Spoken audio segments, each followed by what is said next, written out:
The candle flickered once, then twice, like it was breathing in sync with his nervous heart.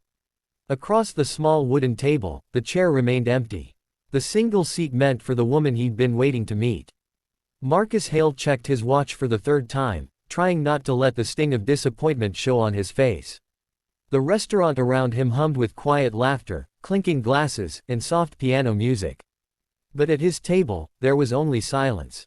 The soft light caught the reflection of the untouched coffee in front of him, now cold, a mirror of the emptiness settling inside his chest. He told himself this would be different, that maybe this time, after months of loneliness, he'd find someone who could see past his scars, both the visible ones and the ones life had carved deep into his spirit. But the minutes dragged on, and every passing moment felt heavier than the last. His blind date, arranged by a kind coworker, had vanished before it could even begin. He smiled faintly, more to comfort himself than out of any real amusement, thinking maybe fate just wasn't on his side tonight. If you believe in kindness, in forgiveness, and in second chances that come when we least expect them, make sure to like, comment, share, and subscribe to Kindness Corner. Because sometimes the most beautiful moments arrive right when we've stopped waiting for them. Marcus was about to stand and leave when he heard the sound of tiny footsteps. Hesitant but determined, he looked up to see a little girl, no older than 5, standing beside his table. She wore a pale blue dress and her golden curls framed a face so innocent it almost seemed to glow under the warm restaurant lights.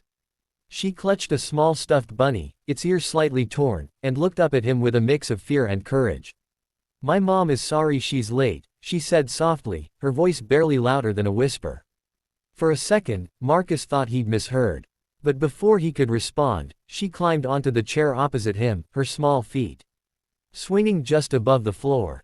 "She told me to tell you not to leave," she added, gazing at him with earnest eyes that seemed far older than her years. Something inside Marcus shifted. An ache, a warmth he couldn't quite explain. A few moments later, a woman appeared near the entrance, breathless, searching. Her long chestnut hair was slightly damp from the drizzle outside and her beige coat clung to her frame. When her eyes found the table, and the little girl sitting there, she froze for a heartbeat, then smiled apologetically.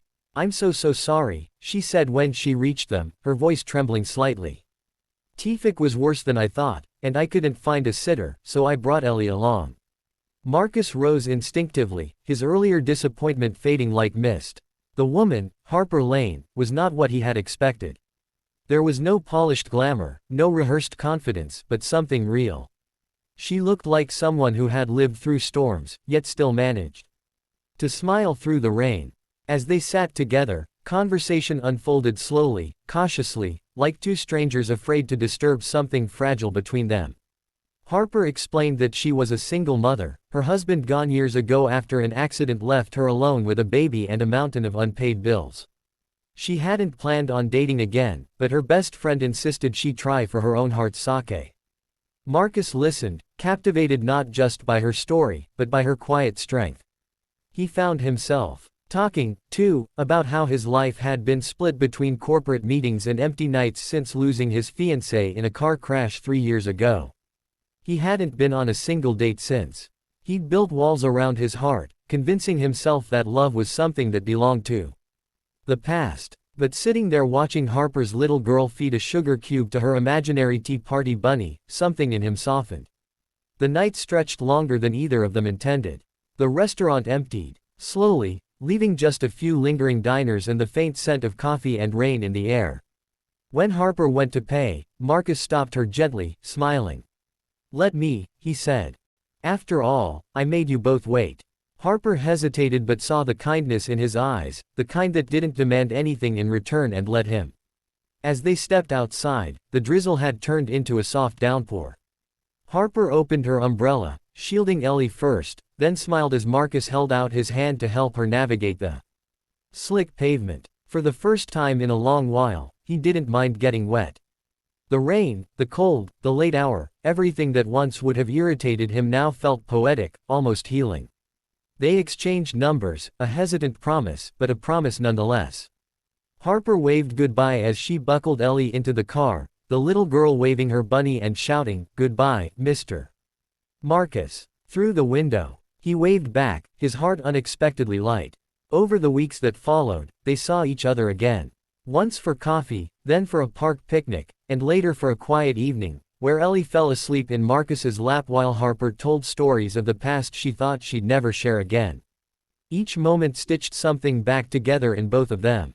But just when life began to feel beautiful again, Harper's past returned in the cruelest way. She lost her job. The small clinic where she worked as a nurse closed suddenly due to bankruptcy.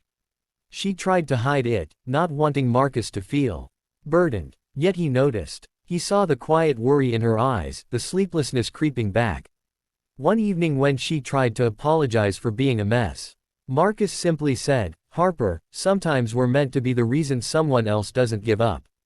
He helped her find another position, not by pulling strings, but by standing beside her when she went for interviews, encouraging her when she doubted herself. And through it all, Ellie remained the bridge between their hearts. The child who had walked into a stranger's life and unknowingly rewritten two broken stories into one. Months later, the same restaurant saw them again, this time with a small reserved sign at their table.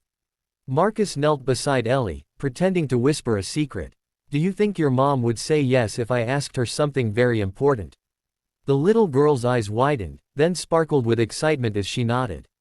Harper, watching from a few steps away, laughed nervously as Marcus turned, holding a small velvet box in his hand. No words were needed. Tears glimmered on Harper's cheeks as she nodded, overwhelmed.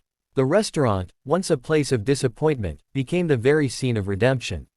The flickering candlelight that once reflected loneliness now shimmered with hope, the kind that only love, patience, and second chances could create. If this story touched your heart, if you believe love can heal even the deepest scars, please like, share, and subscribe to Kindness Corner, because somewhere in the world, someone is waiting for their moment of unexpected grace. And before we end, tell us in the comments, do you believe second chances come when we least expect them? As the evening faded and the rain whispered softly outside, Marcus looked across the table, not at an empty chair this time, but at the woman and child who had brought color back into his grayscale life. And in that gentle silence, he realized that sometimes love doesn't walk in when you plan it. It walks in holding a child's hand, saying softly, "My mom is sorry she's late,